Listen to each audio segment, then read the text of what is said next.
Thank you, everyone, for coming today. Our governor's actually making the rounds here, but while she's doing that, I'm going to introduce her. Our guest of honor today has had many accomplishments. Sorry, we're having a little mic trouble.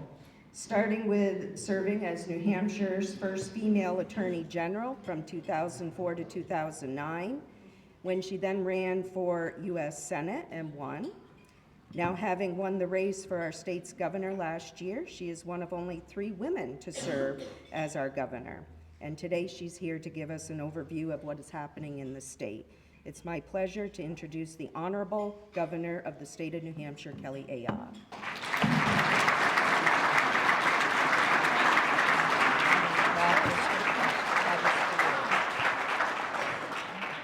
Sorry. You're laughing. I was like, oh, there's water under here, because I was like, I'll never make it through. Nobody wants to have a Marco Rubio moment, right? So it just sort of, but I'm really honored to be here today. Thank you very much, Tracy. The Upper Valley Business Alliance, you obviously, this area of our state is such a beautiful part of our state, some terrific businesses in this area, great economic development, but also natural beauty. So honored to be here today.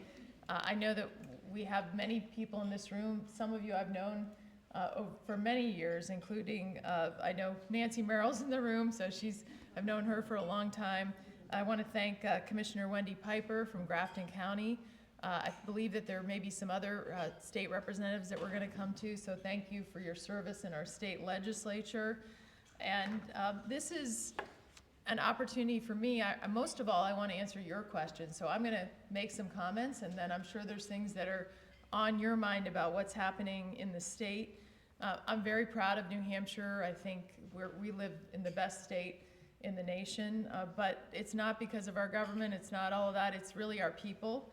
I know everyone in this room, whatever business you're involved in, whatever aspect, nonprofit in the community, you contribute in ways, whether it's putting someone to work and giving them a good job, whether it is serving others who need our help in the community, or volunteering. So that is what makes New Hampshire great. It's always about the people. And one of the blessings I have as governor is to meet some just unbelievable people. I gotta also mention my friend Gary Mayo back in the back of the room, because every year we run into the Atlantic Ocean together for the Special Olympics, and he's done just an amazing job helping the Special Olympics both nationally in New Hampshire. So he's a great example of the quiet work that's done in New Hampshire that makes a difference. I'm excited today to really talk to you about where things are, but most of all, just to kind of hear what's on your mind. During my inauguration and my budget address, I spoke about where we are in terms of our economic environment. We are in a different economic environment. I would say I came in to succeed Governor Sununu. I really appreciate his leadership. But I became governor at a time where we had the ending of a pretty significant amount of federal funds. In fact, New Hampshire received about $2 billion in ARPA funds to address what had happened, obviously, and the impact of the COVID pandemic. And those all ended at the end of this year. And then also sort of the challenging economic environment. Our revenues are still very strong, but this budget was one where we really had to look across everything and say, how can we live within our means but make sure that we continue to serve our most vulnerable citizens? And that was really the focus when I put together my budget, and I did my budget address back in January. And so I'm here doing a State of the State in May, but we're still very much in the budget process. The House passed a budget, and right now it's in the State Senate. So you may have questions about that, and I'm going to address some of it in my speech, but would love to answer any questions you have about the status of the budget. As I look at this area, wow, we have some phenomenal businesses. I know many of you are represented in this room, from Hypertherm to Novo Nordisk to Criare to many, many others who are really just incredible businesses in this area. And I look forward to working with each of you, whatever your business background is, If there are issues that impact your business, I'm here to serve you. Sometimes there's things that happen in government that can make it more difficult for you to do business, or there are ways that we can help make it easier for you to do business and to put people to work. And I want to hear those ideas, and just know that my door is always open to hearing from you on whatever issues are on your mind. One of my jobs as governor is to recruit new businesses to New Hampshire. And so I interact very regularly with businesses that are thinking of coming to New Hampshire, or we're targeting businesses that coming to New Hampshire. So if you're thinking of expanding, I'd love to help connect you with our head of business development, Taylor Caswell, and make sure that we're helping you do that, whether it's finding the right property or workforce development, any of those issues. Just please know that we're here to serve you. As we look at where we are in New Hampshire is in a very strong position. We continue to outperform our neighbors on a host of measures. We have some of the lowest unemployment rates in the country, lowest poverty rates, strongest job growth in New England. And New Hampshire has been named the highest return on taxpayer investment state in the entire country for 10 years in a row, recently reaffirmed. In fact, we were just named the #2 state in the nation of best state of looking at all factors, looking at economics, looking at quality of life. And I don't know what they're doing in Utah, but I still think we're #1, and I just want to get the rankings to reflect really where we are, because this is a great place to raise a family, build a business, and to live a great life. And I know a lot of it happens in this area of our state. And when we think about economics, and I know one of the challenges that is facing some of you right now, I plan to lead a trade mission in September to Canada. And so with the tariff issues happening in Washington, that can have, whether it's Canada or other businesses, I've certainly heard, for example, from Fujifilm, a great company I had the opportunity to visit in this area, concerns about how tariffs can hurt New Hampshire businesses. And so our interactions with the White House have been you need to resolve this. Please resolve this quickly. And I understand the need to resolve this in a way that's favorable to our country, but the uncertainty right now obviously is not helpful to New Hampshire businesses. And I'm going to do all that I can to make sure that we have strong relations, in particular with Canada, our #2 trading partner, and that's why I'm leading that trade mission in September to Canada, and I look forward to doing that. Despite all the great economic measures, we do have a couple of challenges that if we can take them head on, New Hampshire is going to continue to grow even further. And the #1 challenge, I don't need to tell anyone in this room, is certainly housing. Housing is a challenge that impacts every community in this state, and impacts our ability for the people that work in our communities, that serve our communities, whether it's our teachers, our firefighters, our police, those that work in your manufacturing plant, you name it, we need more housing. In my budget proposal, one of the things that I addressed that I think is important is to make sure that when we do have a development happening, that we can get it done quickly, because all of you in business understand the time value of money. And so one thing I learned about when I ran for office is that our permitting process from the state level wasn't as efficient as it should be. And there were important projects that were languishing and waiting sometimes a year or more before they could get built. So within the budget that is still remaining in the budget that's moving through the House and Senate right now is a proposal I have to streamline permitting from 4 agencies. When you apply to develop anything in the state, you essentially have to go to 4 different agencies, and they often weren't talking to each other. And we're streamlining it to 2 agencies that will be working together. We'll still be doing all the same environmental reviews, so we're not going to be, really reducing certainly the laws, but we're going to do it better, more efficient in 60 days. Because having that deadline and making sure and putting resources to make sure we can meet that deadline will at least get you an answer, which I think is very important if we want to build more housing. And the state modeling good behavior for local communities. I'm very mindful that local communities, their zoning boards, their planning boards, They make many of these decisions in this area, but if we don't model good behavior from the state level, it's very difficult for me to say to local communities, please step up yourself when it comes to affordable housing. And we want to build those partnerships from the state level in any way we can, whether it's through the New Hampshire Housing Authority and financing, making sure that we can work together to expedite projects where we can have more affordable housing. And one of the things that we're doing now is I established a commission on government efficiency. It's not the Doge, it's the Coj. And I've asked this commission, individuals from the private sector and government, they're looking at a number of things to how we can, rather than just short-term savings, how can we structurally be better in New Hampshire? And one of the areas we're going to look at is what does New Hampshire own? We own a lot of property ourselves as a state, and if the piece of property that we're owning isn't the highest and best use for that, then we want to make sure we can incentivize housing, we can partner with local communities on things like that. So we're taking a big picture view to see there's some state property where we could use that for housing and working with local communities. So I look forward to doing that. In addition to that, the first bill I actually signed as governor is called the CPACER bill. That was a bipartisan bill that allows commercial property owners to finance the energy upgrades in their properties separately, and it's a financing mechanism, just another tool in the toolbox when you are developing property, both commercial and housing property.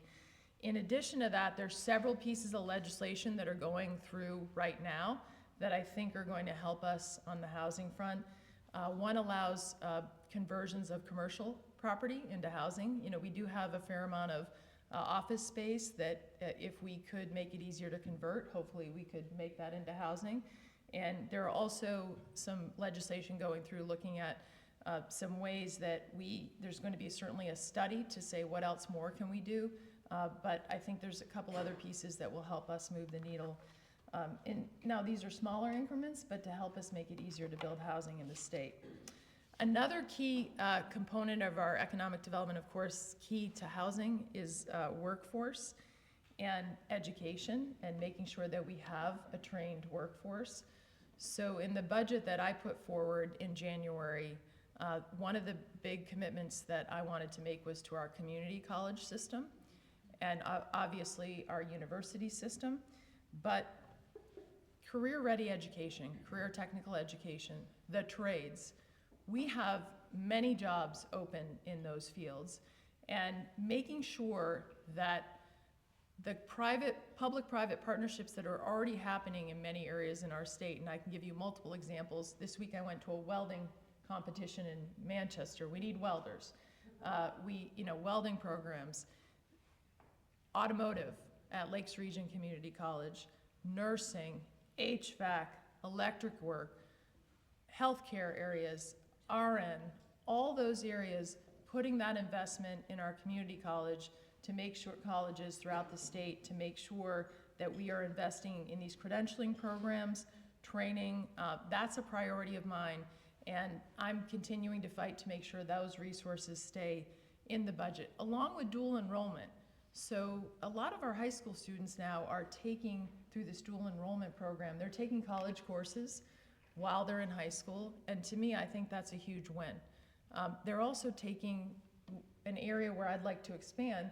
They're taking trade courses, and I'd love to expand that area even more. And I'll give you an example. I don't know if there is an academy in Manchester called Spark Academy. Those kids, it's located right in the Manchester Community College. They are graduating with an associate's degree in advanced manufacturing.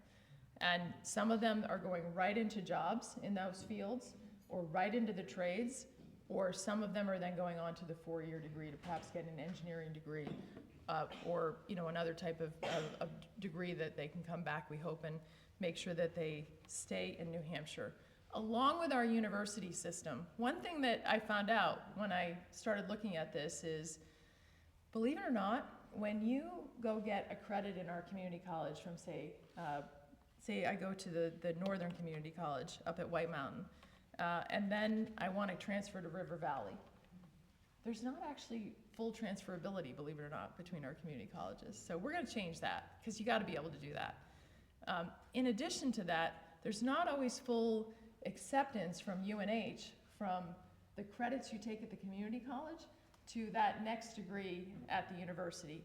And that, they've been working together, UNH and the community colleges, but we need to do more of that and really, I think, put that effort on steroids so that if you go get your associate's degree at the community college, all those credits transfer directly to the university if you want to go on and get your bachelor's degree. So those are some of the efforts that I think we can get done, and it's important that we do it to make it more affordable for people. If you get those credits at the community college, which are less expensive, and by the way, my budget, I kept resources in to keep that community college tuition flat, which I think is important, to make that affordable and be able to go on to higher education if you want to do that and get your bachelor's degree. In addition to that, of course, K through 12 education is critical. The dual enrollment, marrying up with many of these trades program, making sure that we have strong K through 12 education. In the budget that I put forward, really a record amount of money for local school districts, but especially special education. We've had certainly needed resources in that area, especially for our individuals with disabilities, and making sure that they can have the opportunity to reach their full potential as well is an important priority. The other thing for me that I'm quite passionate about is I want to get the cell phones out of the schools. To me, that is, well, you know, if you've, I don't know if any of you have read the book from Jonathan Haidt called The Anxiety Generation, and before that, he wrote a really interesting book called The Coddling of the American Mind. But there's been a lot of research done about the impact of cell phones in schools. And if you want to do one thing that could increase our test scores, bell to bell, have the kids park the cell phones and have them focus, and the teachers love it. Don't make the teachers the manager, but let the teachers teach and let the kids talk to each other at the lunch table. And there's less cyberbullying. Claremont did this on their own, and they've done an amazing job with it. I had the opportunity to visit Claremont, to go in the high school, and they said, the superintendent told me it was one of the most important things he's ever done. He's already seen the results from it. So that was proposed in my budget, and I'm pushing hard to make sure that's in there in the end. I also want to provide some grants to local school districts to help implement that and get that program. We'll leave it up to the schools as to how they want to implement it, but I really want bell to bell for these kids so that they can be focused on their learning environment. And so I hope as the budget goes through, that will get done. One area that I wanted to touch on as well that is very, very important is public safety. I mean, I was an attorney general, so this is an area that kind of is my natural background, and I was a murder prosecutor before that. So we had a bail law that was passed in 2017 that was really creating a lot of difficulties in our communities, particularly in Nashua and Manchester, but communities throughout the state. And so one of the bills I was proud to sign last month was a legislation to fix that bail law. And what it would do is make sure that those who have been repeat offenders or have committed very serious crimes, if they're a danger to the public, they'd be held pending trial. Because we had too many examples where people were out and then committed another domestic violence act against someone or shot an officer. So that was a good accomplishment to get that done, and it was important to our state. We're also continuing to focus on the opioid crisis, which and the impact of methamphetamine and other drugs in our state. And as you know, the drug dealers are pretty smart. They'll change the drugs, and unfortunately, we're facing a challenging drug right now called xylazine. Xylazine has other medical purposes in the veterinary area in particular, but it's being mixed with fentanyl. And here's what the devastating impact of it is. It renders Narcan ineffective. So the number of lives we save with Narcan, the more the fentanyl gets mixed with this xylazine. Unfortunately, we can lose someone even though we otherwise could have saved them. And so getting the word out about that, but also making sure that we're taking care of interdicting the drugs that come to our state. So Operation Granite Shield is an operation that's been in place that allows the collaboration grants for agencies more on the southern part of our state. And so my budget also established a Northern Shield to allow this collaboration among law enforcement agencies in the Upper Valley and the North Country. Because working together as agencies, you can do a lot better on sharing intelligence and interdiction. And who we're going after is not the person who is struggling with addiction. We're going after the people that unfortunately are often involved in pretty high-level gangs that are trafficking this poison into our state. I've also been able to open up a communication line with Lawrence, Mass. Many of you may have seen my campaign where I said, "Don't mass up New Hampshire." So the irony of it is that the mayor of Lawrence actually reached out to me and said, "Let's sit down and talk." And we sat down with his prosecutor. I had the attorney general there. We also had law enforcement, our state police and his chief, and we've opened up new lines of communication on sharing intelligence because we know both states are impacted because the drugs go back and forth. So we're working on trying to open up some lines of communication to help with the drug issue that is frankly has no borders, right? Unfortunately. Also supporting prevention and recovery efforts. This is something I worked on quite a bit when I was a US Senator, when I helped lead the effort on the Comprehensive Addiction and Recovery Act, and those efforts are very important to me in terms of saving lives. So supporting our Doorways program to give everyone access in the state to treatment and recovery. In fact, this week I just visited a recovery center that just opened up in Manchester. And also I want to commend those who are in the room. One of the things that the state has done is establish recovery-friendly workplaces.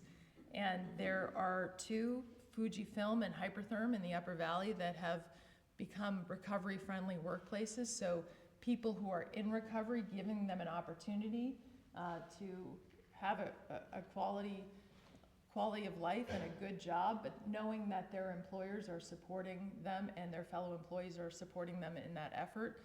To me, that's incredibly important because it's very difficult to be in recovery, and just to know that others are supporting you in that effort can be that difference to allow someone to stay clean. Before I wrap, I also want to touch on an issue that impacts all of our quality of life as well, and that's mental health. May is Mental Health Awareness Month, so I think if I could ask each of you privately, I bet you everyone in this room could say that it impacts your family in some way. Mental health does. And having a strong mental health system is critical to maintaining our quality of life. On the front lines of that mental health system is our community mental health centers. And they interact also with our work to help people recovering from substance use disorders, because there's often a connection between the two. And so supporting our community mental health centers was on the top line in my budget. And unfortunately, the House cut resources to those centers. And I'm pleased to say the Senate recently restored them, because they're really a safety net for us. And we don't have enough mental health providers to start with. And if we don't put them in a position where they can serve people in the community, also with Medicaid, receiving Medicaid to be able to receive those services is important, or we won't have the mental health system that we need to serve those. And frankly, we need to do more. In closing, New Hampshire, I couldn't be more optimistic about New Hampshire. We have challenges, no doubt, but New Hampshire is so well positioned in the Northeast, in the country. What we have going for us, number one, is our people and our talent and our abilities, but our economic structure, the fact that we're recruiting businesses here. I get inquiries every day. I talked to a business last week that's in Maine and said, you know what, I'm having a hard time doing business there. I want to come to New Hampshire. So I think if we can work together at the state and local level, address our housing challenge. Childcare goes with that housing challenge. We could spend a whole piece talking about that as well. Those issues and our quality of life, our mental health system, making sure that those who are most vulnerable receive our help when they need it. I think the future is just endless for New Hampshire, and I love the opportunity to serve this state. I was born here, I grew up here. I couldn't be prouder of this state, to live in the best state in the nation, and I'm here to serve you. I would just say, before we answer questions, if you need something, call me. My office is here. My chief of staff's in the back there, he's waving, but if there's something that we can help you with, please reach out to my office. We want to hear what's on your mind.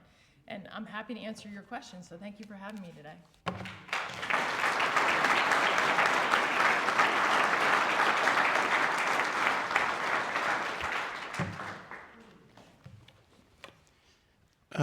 Thank you very much for being here, Governor.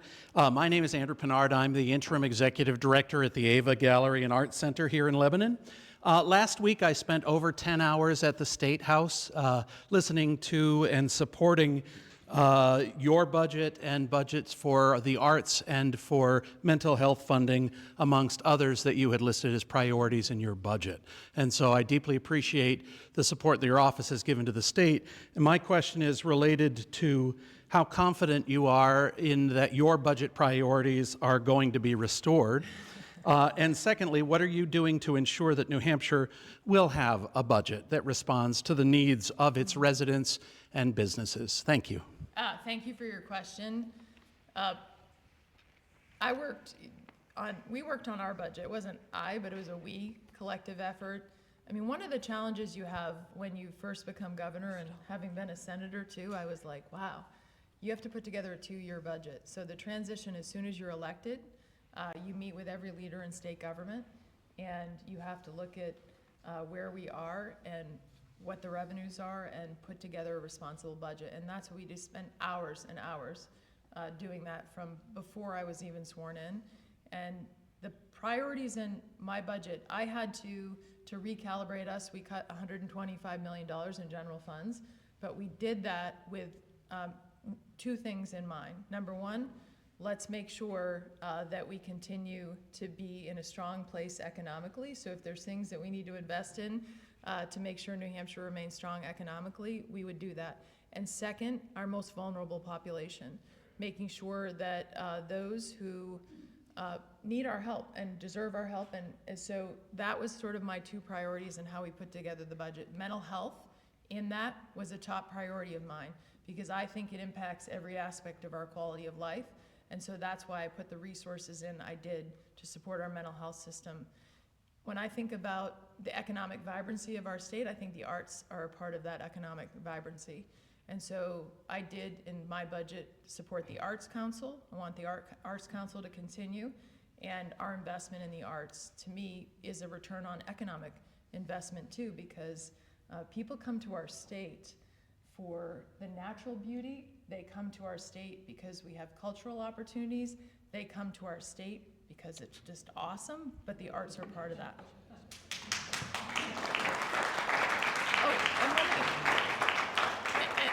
And let me just, I didn't answer the second part, which is I'm pushing every day. That's my job. And I meet with the House and Senate leadership every day, and I'm very clear on what I would ask them to do. And so I'm working hard to push as hard as I can. How can we help you? You're already doing it by showing up. I appreciate your coming and expressing your viewpoints and the impact. I mean, the thing about government of any form is we can't always know the impact that a decision that we make has on your individual lives. So why is it worth showing up and letting people know that? Because that's important for us to understand the impact on individuals in this state by decisions that we make. So I appreciate your coming and spending, I know it's a lot of time to go to Concord, so thank you for doing that. Yes. Good morning, Governor. Welcome, Alan Reed's Hanover Co-op Food Stores. We're a 3-store cooperative, about $92 million in revenue every year. We're homegrown, but this is not about the Hanover Co-op. It's about our farm and food sector, which is also homegrown. Yes. I wanted to bring to your attention or emphasize the new New Hampshire Food and Agriculture Strategic Plan. It was recently launched. We had great support from the commissioner at the Department of Agriculture, and I just wanted to emphasize an opportunity to have Nicole Cardwell of the New Hampshire Food Alliance present the plan and give you an overview, maybe at 20 minutes of your time. Recently, Nicole presented in front of the House Environment and Ag Committee. Enthusiastic response, 27 issue briefs with over 100 experts who chimed in to say, what is the economic impact? What are the opportunities? What are the constraints we're facing to produce food that is grown and valued here in the state, as well as our working waterfront? So I will check in with your chief of staff to see if we can squeeze out 20 minutes within the schedule, because our food and farm producers provide our food security in this state, and it's not just for stores in our region, but it's throughout the area. So economic impact rings true for us, and we look forward to all the work on every topic that you mentioned here this morning. Thank you. Thank you. I would love to receive that briefing, and so if we can connect and just set that up, because obviously I don't have a background in that, so I would love to understand the strategic plan and how it impacts New Hampshire and how we can help. Great. Thank you. Thank you so much. Yes. Thank you, Sorry. Governor Ayotte, for Yes. being here, for coming to the Upper Valley, and for your leadership in Concord. Can't thank you enough for that. I want to also thank the Lebanon City Council for coming up with a brilliant idea behind a bipartisan bill that is now in HB2 called Partners in Housing, that addresses the key issue that you brought up in the first part of your remarks today, which is entry-level affordable housing, not low-income housing, but affordable housing for workforce folks. And this is a bill that would create a database of municipally and county-owned land suitable for residential development, provide low-interest loans to developers who work with municipalities and counties on building groups of moderately priced single-family homes and duplexes across the state. Were it not for the city council here, I would never have had the idea to bring the bill. And I've been greatly heartened by the incredible bipartisan support and support from your staff and from the Business and Economics Affairs Division. So I hope that you'll take a look at that. In all of the struggles that you have ahead with the budget, I do We not will. envy you. We will. But That sounds thank you like so something- much. Obviously, that's important, and the bipartisanship hopefully means it stays in the budget. Governor, Yes. I'm Thomas Opal. I represent Canaan, Dorchester, and Orange in the House. And I'll add my thank you for coming to Thank the you, Upper Valley. Representative. I have two things I'd like to say. One is, I'm old enough to remember when the Republican Party believed that the best government was the closest to the people, and yet we seem to see a trend, particularly this year, but over the last decade or so, where more and more responsibility is being pushed onto the towns and the cities, and fewer resources are coming back as well. This year, for example, we have caps being imposed. We have, just an effort to solve a housing crisis. We all recognize that housing crisis, but we seem to be going in the direction of having the state decide what's the right zoning issue for all of our cities and towns. That's never been the New Hampshire way. I'll leave that remark. I want to make a pitch for my district. You talked about trades, and I think that's critically important.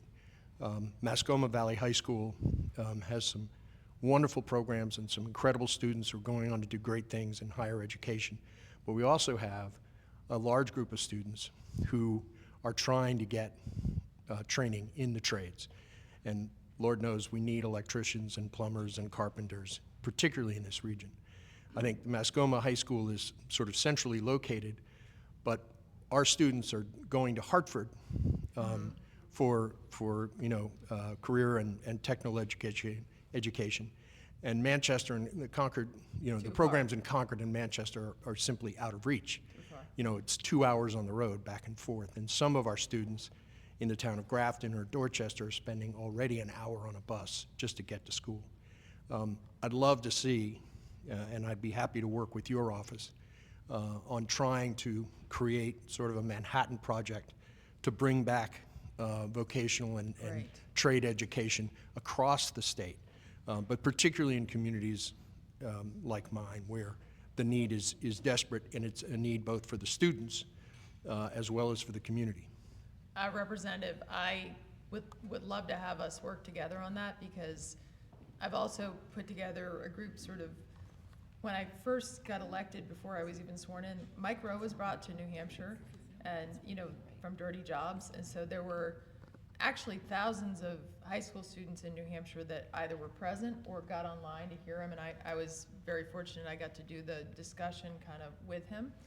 And from that, there's a group in the private sector and the community college system, and also looking at including the high school system, the K through 12, but especially obviously the middle school and high school, called Bring Back the Trades, that we are going to take that effort from that discussion and continue it. So we'd love to have you included in that, because I think making sure that more rural areas have that access is critical, because there's a lot of great businesses in this area that could benefit from the kids that are at Muskoma High School having that kind of training and going right on to good paying jobs. And we know what the value of that is to every community, of, first of all, those young people having productive jobs, staying in New Hampshire, and then helping us build our businesses. So we'd love to reach out to include you in those discussions and efforts, so how we could, whether you call it the Manhattan Project or, yeah. That's great. Thank you for that, and appreciate it, Representative. Hi. Yes. So I think that's a wonderful idea. As an educator in New Hampshire for 17 years, first of all your ideas are amazing. Number one, the one with the cell phone. And I was raising my hand because I have read that book, The Anxious Generation, and that is definitely important. The other thing that I love is the streamlining of our community colleges with our trade schools up to our universities. But my question is, Sure. I don't understand why we're not making a priority for the funding for our university. I understand in the budget, I think we are cutting like 70 million from our university system, which I know that we are very proud of this university system. I know Governor Sununu this was his idea also of streamlining all the universities And together. he started the effort. We want to finish it. I agree. And I really think that's really Yeah. important. And then in addition to my question is, I feel like also in the budget there for the education freedom accounts, we've allocated 73 million for that. So my big question is why are we not making our university the priority in this budget that really impacts all the students of this state? So that is my question.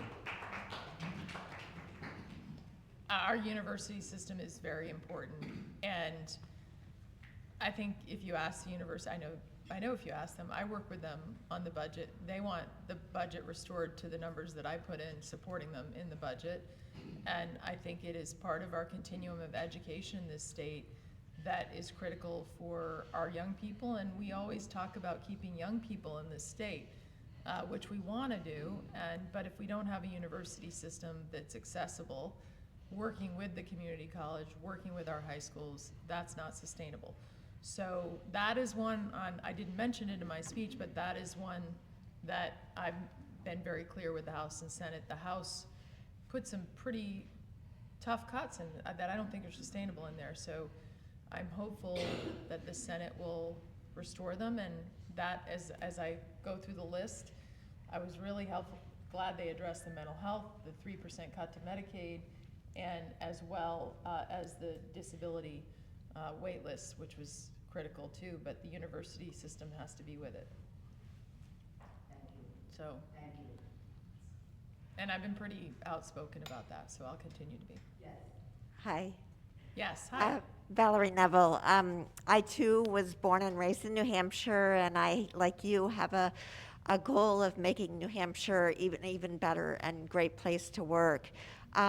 We all know that housing is a critical problem in New Hampshire, in the Upper Valley in particular.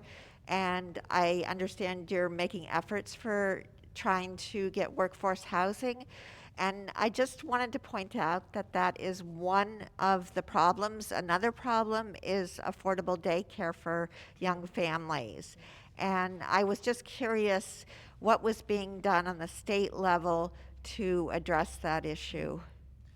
One of the important things that was done in the last budget is to expand eligibility for our child care scholarship. And the child care scholarship is based on the percentage of your income eligibility, and we increased that eligibility. So that's a top priority of mine, to sustain that, because we've actually had a bigger uptake on that, of number of people who are families who are taking advantage of that scholarship and able to work and keep their child in appropriate child care. So that is a piece of it. In fact, I'm even working through the current year to make sure we sustain it, but also to continue it into the next year.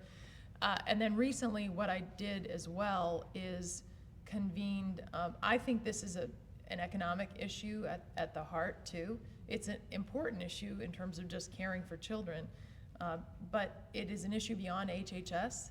HHS administers the child care scholarship, but I've asked Taylor Caswell, the head of our business and economic development, to say, okay, let's look a big picture of, as an economic issue, we have this sort of health and human services piece, but how do we incentivize and make it easier for private sector to expand childcare, whether it's putting childcare in with their communities, also other places where you can have childcare. I'll give you an example. Boys and Girls Club in Nashua added childcare. So there are ways we can help support those efforts and actually make it easier for organizations, nonprofit organizations. We have to think really creatively when it comes to childcare. And then there's the workforce issue, which is a huge challenge. Some of our education in the workforce of childcare has actually gone away, and making sure that we have support and education in the community colleges and our university on childcare. And so that's, as we think about the conversation, I'm having conversations with the community college on this and the university of how do we also educate and make sure there's leadership opportunity and career path opportunity in childcare. So this is a hugely challenging issue. There's no one answer to it, but those are some of the efforts that I'm working on. Thank you. Appreciate it. Governor, Yes. thank you so much for already endorsing arts and humanities in our state, and we appreciate the work that you're doing on that level. I wanted to talk a little bit about the economic possibilities of the sector. You probably know Americans for the Arts have represented that $3.4 billion impact comes from the creative sector here in New Hampshire, 21,000 jobs. I think we can either push it over the top or hold it back if we think about jobs development and workforce development. Right now, we are having a crisis of support from technical people supporting the sector. And if we could invest in that sector, we could also build upon not just performing arts and visual arts, but also film possibilities. I'm so excited to hear you also talk about the college, community college sector, because at Dartmouth, we've begun a kind of early conversation about how we could work together with the college, with the community colleges to create training programs that would benefit us all. I'm Mary Lou Oleski. I represent the Hopkins Center for the Arts at Dartmouth. We're building a $100 million addition to the Hopkins Centers on campus, which will open in the fall. Wow. And it will have state-of-the-art equipment that we could begin some of that training at. So I'll follow up with your chief of staff as well. And we should connect you with the chancellor, Mark Rubenstein of the community colleges. He's very interested in this issue. So any kind of partnerships that we can build, let's do it. Fantastic. Thank you. Thank you. Thanks, Tracy. Thank you, Governor. I'll just speak loud. I'm Deb Whittlesey. I'm the mayor of Lebanon. Oh, hi, Mayor. I didn't know you were here. That's great. You and I haven't had a chance to meet, so. Nice to meet you. I'd like to just pop up. Yeah, Oh, okay, yeah, start with recording.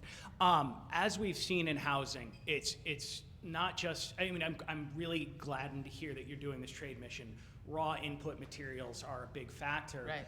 I don't think that's the only factor. You know, and Correct. right now we're looking at a project where very modest homes, about 900 to 1,000 square feet, are going to just pure cost to build run around 375 to 425,000.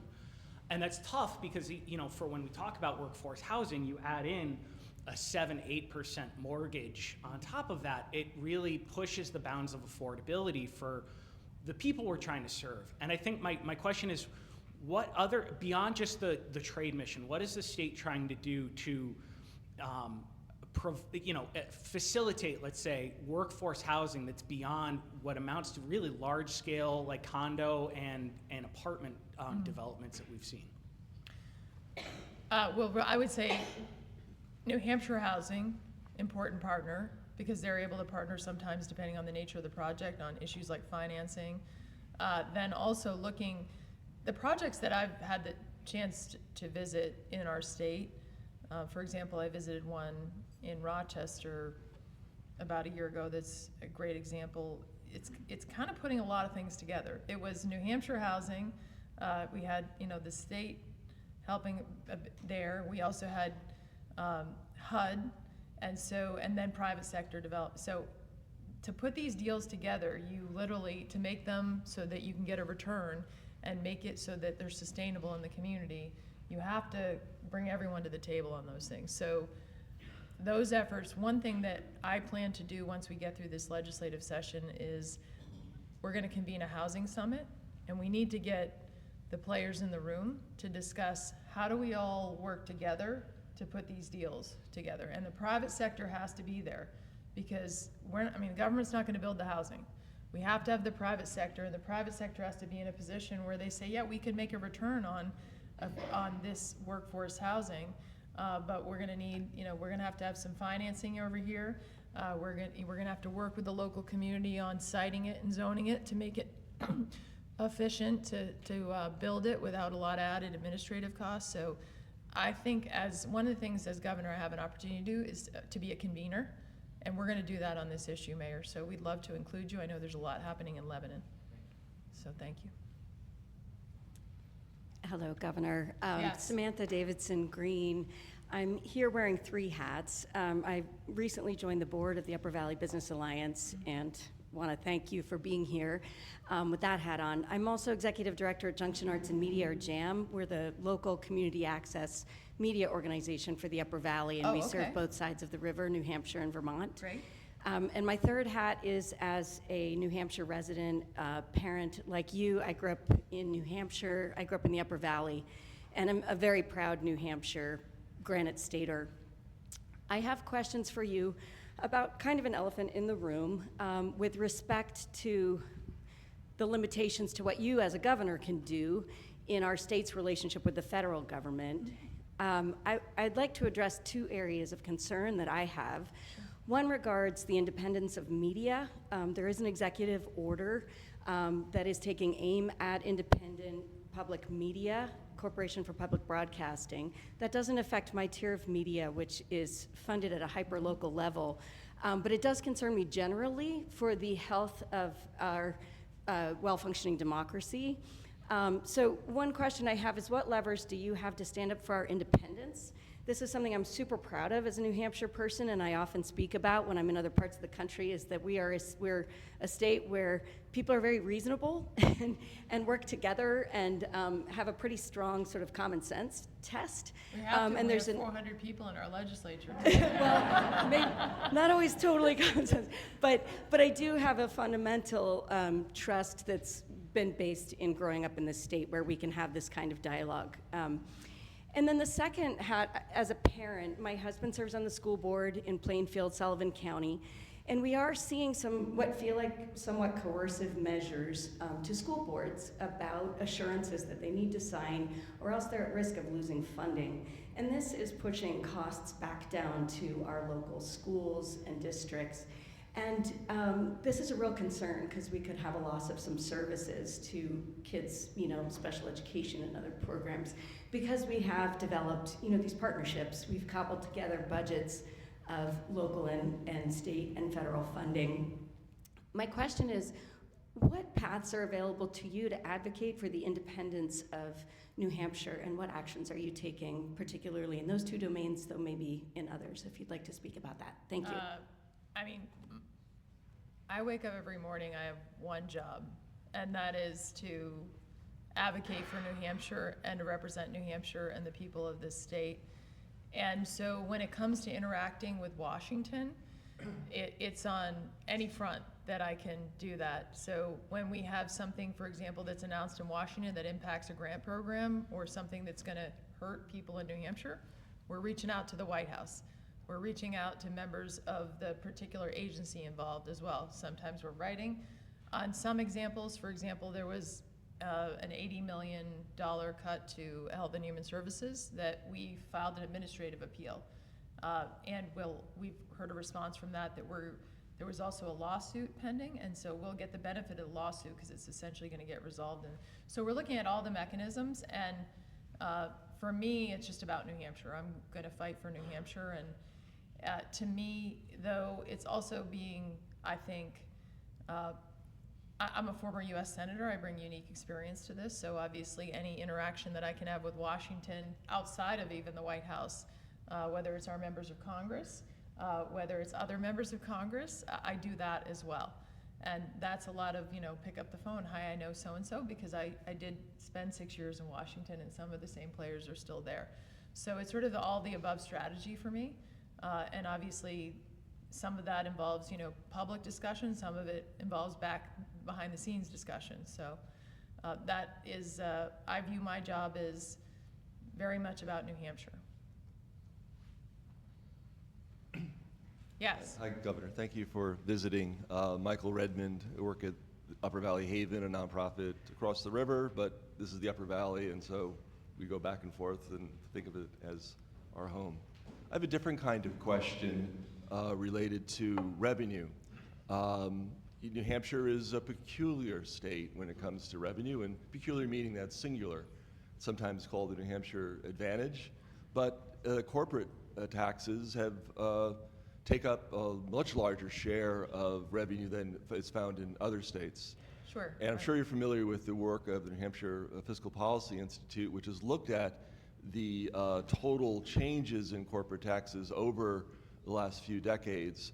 In this 2023 study said that between $500 and $700 million less is now being collected than would have been if changes hadn't been made in taxes over time. And then just recently, this past year, another tax expired or was not renewed. It left $200 million no longer available in the budget. Wouldn't you have liked to have had that money available as you're working, particularly when we see that the impact of these taxes, by all studies, are that it doesn't affect business actions terribly to result in loss of business activity? Thank you. I think one thing that study does not take into account, and by the way, the people who said, when several years ago New Hampshire reduced business taxes, we were creeping up among some of the highest in the region. Now we're the best in the region. And people go where their money is. We are booming economically. We have the highest job growth in the region, and we're going to continue to do. This is the business-friendly state. It really is. And when I look at an issue like that, when, for example, a think tank does an analysis, what they don't analyze is how many businesses or revenue would we have lost if we had the highest taxes in the region, or even we're in with our neighbors. Would some of those businesses have come and actually contributed to our business profits tax in this state? Because at the time when those reductions were made, the people predicted that we were going to go like this, and our revenues went like this. They really did. If you look at every year, we outperformed on business taxes.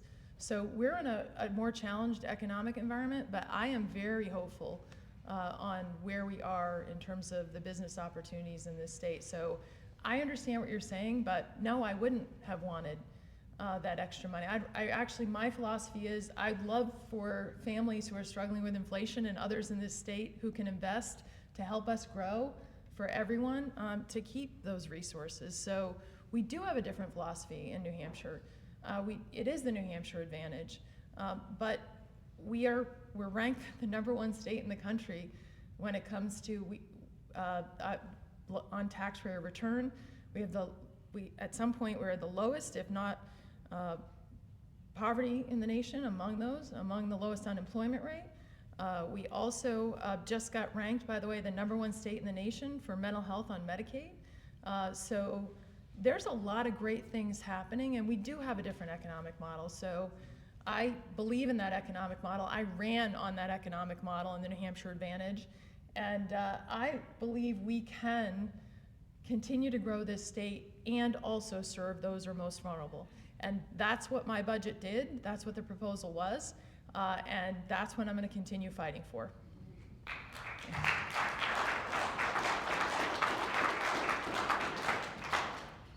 Governor, your staff has informed me that you have to run off to Well, that the was next quite a item. closing anyway, so thank you for the question. Thank you very much for coming to the Upper Valley and visiting with us today. Yeah, no, thank you for having me today. I appreciate it very much.